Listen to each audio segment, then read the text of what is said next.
DMK வேணான்னா ஏடிஎம்கேவுக்கு போட்டிருக்கணும். என்ன மிஸ்டேக் நடந்திருக்கு? ஏடிஎம்கே பண்ண தவறுகள் என்னவா பார்க்குறீங்க? பிஜேபி அலையன்ஸ்ங்க.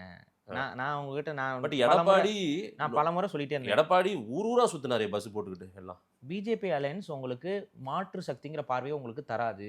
நான் தான் திரும்ப திரும்ப அதை சொல்றேன். இவங்களுக்கு மாற்று அப்படிங்கும்பொழுது மக்கள் வந்து பிஜேபி மேலேயும் வெறுப்புல இருக்காங்க, திமுக மேலேயும் வெறுப்புல இருக்காங்க.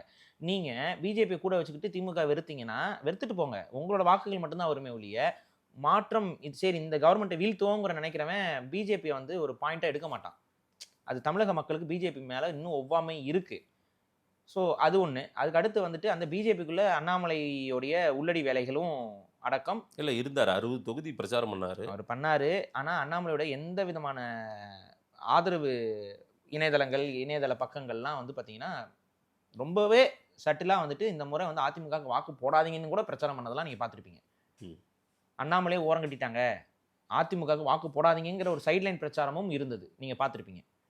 அப்பனா என்னன்னா, அவங்க கட்சியோட வாக்குகள் எல்லாத்தையுமே அதிமுகவுக்கு வரல. இது வந்து நீங்க கலர் ரிப்போர்ட்லாம் எடுத்து நீங்க பார்த்தீங்கன்னாவே ஓரளவுக்கு அனலைஸ் பண்ணிரலாம். ம். பிஜேபி வந்து ஏடிஎம்கேக்கு இந்த முறை முழு சப்போர்ட்டா இல்ல. அதுக்கு மெயின் ரீசன் இப்ப இருக்க பிஜேபி வளர்த்துறது அண்ணாமலை. ம். இல்லையே நம்ம சொல்ல முடியுமா? ஆமா. அப்ப அண்ணாமலை நீங்க ஓரங்கட்டுற ஒரு சிச்சுவேஷன் உருவாக்கிட்டு பிஜேபிக்குள்ள வந்தா, ம். அது எப்படி அந்த அந்த கட்சியோட கட்டமைப்பு எப்படி உங்களுக்கு வேலை செஞ்சிருக்கும்? ஸோ ஆட்டோமேட்டிக்கா அவங்க வந்து இந்த முறை ஏடிஎம்கேவை முதுகுல குத்திட்டாங்க. சரி. இதெல்லாம் மனசுல வச்சு தான் நான்லாம் ஆரம்பத்துல இருந்து சொன்னது என்னன்னா, ஏடிஎம்கே இந்த முறை தனியா கூட நின்னுட்டு போங்க. ம். ஏடிஎம்கே அண்ட் பாமகவே போதுமானது. ம். நீங்க வந்து ஒரு மாற்றம்னு சொல்லி நின்றலாம். ம்.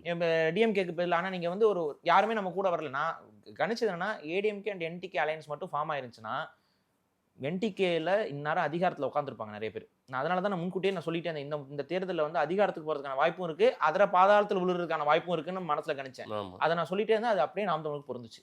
ஏடிஎம்கே என்டிகே கூட்டணி வச்சிருக்கணும். கூட்டணி வச்சிருந்தா தான் இந்த முறை நாம் தமிழர் தப்பிச்சிருக்கும். ம். இப்ப அது வைக்காதனால இப்ப நாம் தமிழருக்கு ஒரு பெரிய பேக் டிராப் ஏற்பட்டிருக்கு. இப்ப பாருங்க அவங்களே என்ன நினைச்சிருப்பாங்கன்னா, இந்த முறை குறைஞ்சபட்சம் நம்ம 10 தொட்டுருவோம்னு நினைச்சிருப்பாங்க. அப்படிதான் நினைச்சிருப்பாங்க. ஆனா அவங்களோட வாக்கு வங்கியில பாதிக்கு பாதி அவங்க இழக்கிற அளவுக்கு அவங்க போயிருக்காங்கன்னா, அதுக்கு காரணம் நீங்க இந்த பாலிடிக்ஸ்ல சைட்லைன் ஆயிட்டீங்க இந்த முறை. ம். சம்பந்தமே இல்லாம போயிட்டீங்க நீங்க. ம். அந்த சம்பந்தமே இல்லாதது நீங்க என்ன நினைச்சிட்டீங்க, விஜயை போட்டு அடி அடின்னு அடிப்போம் அப்படின்னு. ஆனா விஜயை போட்டு அடி அடின்னு அடிக்கிறது மக்கள் எவ்வாறு பார்க்க ஆரம்பிச்சிட்டாங்கன்னா, ம். டிஎம்கேக்கு நீங்க வேலை செய்றீங்கிற மாதிரி எல்லாரும் பார்க்க ஆரம்பிச்சிட்டாங்க. நாம் தமிழர். எல்லாரும் அப்படிதான் பார்த்தாங்க. கிரவுண்ட் ரியாலிட்டி அதுதான். அதை நீங்க ஒத்துக்கலைனாலும் அது ஒத்துக்கிட்டு தான் ஆகணும். ம். கிரவுண்ட் ரியாலிட்டி அதுதான். அப்படிதான் பார்த்தாங்க. உங்களை பி டீம் தான் பார்த்தாங்க. அதனால தான் சொன்னேன் திமுக கிட்ட கான்சன்ட்ரேட் பண்ணுங்க, விஜய் கிட்ட கான்சன்ட்ரேட் பண்ணாதீங்கன்னு சொன்னோம்.